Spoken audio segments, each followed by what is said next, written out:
So would you believe that it's already Friday afternoon here in New Zealand and most people have already decided to go ahead and switch off their computers for the year 2021. But just before we go, I wanted to send you the short little video. I know the festivities are upon us, but just one last little thought I wanted to leave you with before you head out and you close everything up, to take you through the holidays and to give you a little bit of extra zing and enjoyment and pleasure while you're out there. And I know there'll be plenty of that going around in the form of ice cold beverages and various wonderful treats. But from a mind and soul food point of view, I wanted to share something with you today. So Dr. Joe Dispenza says that we are exposed to about 400 billion bits of information per second, of which we're only aware of 2,000 of those. That's a lot of information we tell our brains to either pay attention to or to delete. And in neurosemantics, we refer to these as meta programs, the programs that we create for our brain that we choose to run ourselves, and that we masterfully do that. A lot of people, so you'll notice that some people do the whole glass half empty, glass half full thing. Some people they look for detail. Other people want the bigger picture. Some people want process. Some people want options. And some people, when it comes to their successes, will discount that. And especially in New Zealand and different parts of the world, culturally, we are taught to downplay kind of what we do in any of our successes. And so I wanted to say, on the other hand, there is what's called counting. So we've got discounting our success and then counting our successes, which we don't often walk around and go, hey, check what I just did. I nailed that, or did this or did that. But over the past 2 days, I've spoken to two amazing thought leaders, and both of them had reached milestones in their practice, and both had done something extraordinary and pushed that needle further. And I said, so what are you going to do to celebrate your success? And both of them were like, no, not much really. No, I'm not going to really do anything.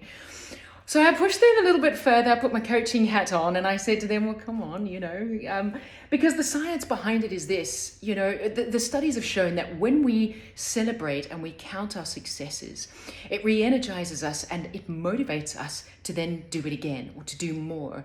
It inspires teams to reach higher and to raise the standards. It enables us to be more adaptable and resilient. And it also inspires us it re-energizes us to want to do more. So the reason I'm mentioning all of this is the invitation is over this festive season, as we, take some time to possibly reflect back on the year that was, and as we begin to think about the year that will be at some point or another, what have you done this year that you can really count for yourself, that you can really truly and honestly celebrate for yourself?